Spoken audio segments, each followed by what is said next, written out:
Lisa talks about her education. Okay, can you tell me a little bit about your further education and your experience of that? Did that prepare you for an independent living? I think it did. When I was 16, I went to the school that I was at, the West of England School in Exeter, to their further education department, where we had our backup support there, so any braille tape material we needed was done there, but we went to the main college for our lessons, lectures, which was an ordinary mainstream sixth form college.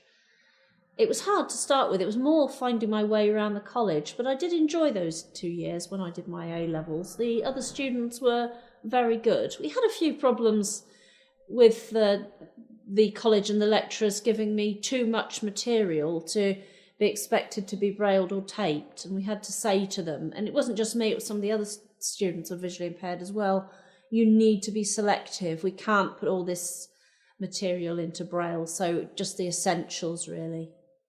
Right. What happened after further education? What did you do then? Then it was higher education, and that was university. That was in Exmouth. It was part of the University of Plymouth. And I did a degree in theatre arts and English. Now, I didn't get any backup support there at all. It was before all these support workers came along. And I did get a grant to give me the opportunity to buy a scanner to help me read my printed material, and I got that about a month before my course ended. So you can see everything was delivered to me on time. But that didn't do me any harm. I had to phone the RNIB and ask them if the literature was available. The college did let me use their phone for things like that, so I did get that. But I think being thrown in the deep end is not a bad thing. I didn't enjoy the degree so much. The group of students, we didn't really gel so well as the ones when I was doing A-levels, and I was fed up with education by the time I'd finished. I think there needs to be a balance. I think I didn't get enough backup support, but I do think now there can be too much of it, and people expect support workers.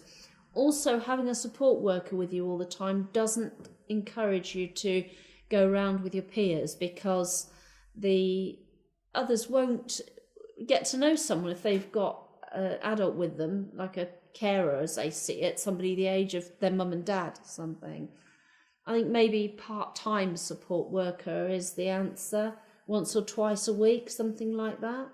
And definitely a little bit more help with getting material. But when I was coming to do my final exams, it might have actually even been it was at the end of the first year, that's right, my first year exams, I asked if I could have my exam papers in Braille, and they said, I don't know if the powers that be would like that. And I said, well, the RNIB do a Brailling service for exam papers, and they then did phone them, and they said, yes, we do.